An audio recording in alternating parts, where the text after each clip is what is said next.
정관 변경에 시간이 걸려 신청기간 내에 변경이 불가능한 경우에는 인증을 받을 수 없는가? 정관 변경 등 행정 절차 주무부처 승인, 공증, 등기 등만 완료되지 않은 경우라면 우선 신청하고 인증 심사 시까지 보완하여야 한다. 유급 근로자는 정규직 근로자만 해당되나? 그리고 사실확인서 작성 시 유급 인원은 어떤 기간을 기준으로 작성해야 하는가? 정규직 근로자뿐만 아니라 기간제 근로자, 단시간 근로자 등 관련 사업을 수행하기 위해 고용된 인력은 고용 형태와 상관없이 고용보험 가입을 기준으로 근로자로 인정한다. 단, 자원봉사자, 기업의 임원이나 대표자, 대표자의 배우자 및 직계 준비속은 유급 근로자에 포함되지 않는다.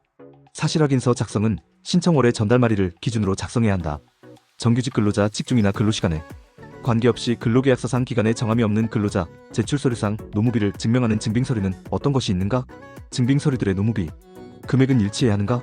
노무비를 증빙하는 서류는 재무제표, 임금대장이 있으며 두 가지 서류 모두 제출해야 하고 문화예술 분야와 같이 노무비가 제조교육 분야, 교재 제작 등에 포함되어 있는 경우는 제조원 가명세서도 제출해야 한다.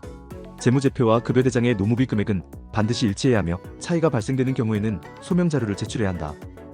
일반적으로 노무비에는 어떤 항목들이 포함되는가? 노무비는 재무제표, 손익계산서 등에 포함된 노무비를 지칭한다.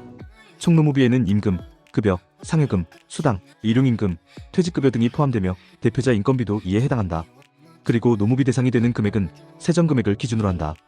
직원들에게 지급되는 비용 중 노무비에 포함되지 않는 항목들은 무엇인가? 퇴직급여 적립금, 법인부담 사회보험료, 외부 인가공 용역비, 사업의 투입, 인건비 등은 총 노무비에 포함되지 않는다.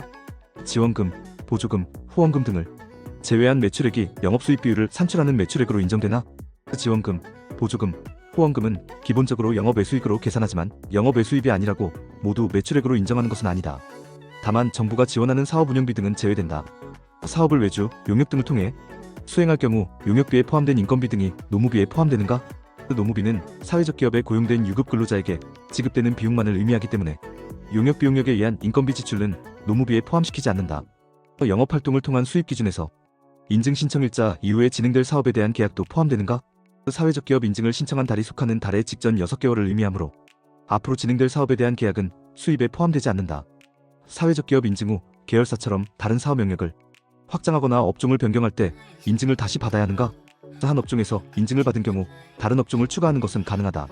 업종 변경 때마다 다시 인증받을 필요는 없고 정관 변경에 따른 신고로 가능하다. 사회적 기업의 의사결정 구조에 대해서까지 제한하는 이유는 무엇인가? 사회적 목적을 실현할 수 있는 제도적 장치가 필요하기 때문이다. 특히 영리법인의 경우 자본 소유에 따른 특수이해관계자만으로 의사결정 구조가 만들어질 가능성이 높다. 따라서 근로자 대표, 수혜자 대표, 지역사회 인사, 유관기관 대표 등 다양한 이해관계자가 참여하고 있는지 확인하는 것이다. 영상이 도움되셨다면 구독과 좋아요,